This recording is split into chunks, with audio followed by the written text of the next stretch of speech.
احنا عايشين في زمن الاستعراض، كل حاجة لازم تتصور وكل خير لازم يتذاع، وكأن الفعل ملوش قيمة لو ما خدش لايك أو شير.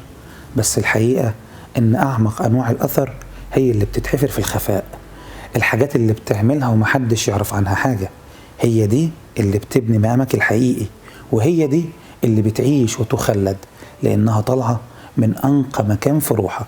النهاردة هنتكلم عن بصمة السر، الأثر اللي ما بيتكتبش في التاريخ بس ما بيتمسحش من سجلات السماء. أهلا بك في الأثر 27، الخفاء.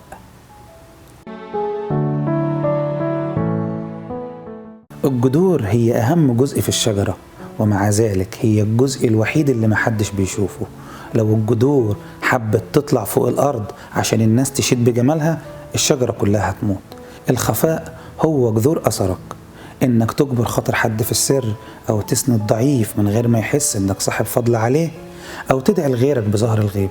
الأثر ده قوته في نقائه، لأنك بتعمله وانت متحرر من سجن الأنا ومن انتظار شكر الناس.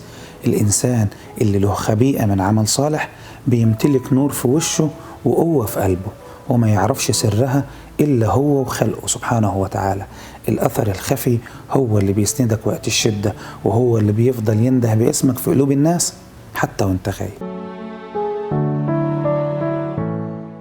ومن طلب العلا من غير كد أضاع العمر في طلب المحال، وإن من المروءة كتم فعل كما يكتم ذو السقم العلال.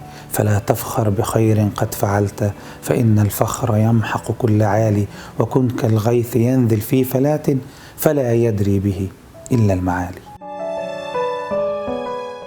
أجمل حاجة ممكن تملكها هي سر جميل بينك وبين ربنا محدش يعرف عنه حاجة تكون هي بصمتك الحقيقية اللي مفيش فيها لا تمثيل ولا استعراض. اسأل نفسك النهاردة، ايه الفعل اللي بتعمله محدش يعرفه؟ وهل أثرك هيفضل موجود لو الكاميرات اتطفت والناس سكتت؟ قرارك النهاردة. ابدأ خبيئة، اعمل خير واحد بسيط أو كبير مش مشكلة، بس ما تقولش لحد عليه. دوق الأثر اللي ملوش غرض، وشوف السكينة اللي هتملى قلبك. وأثرك قرار صغير النهاردة.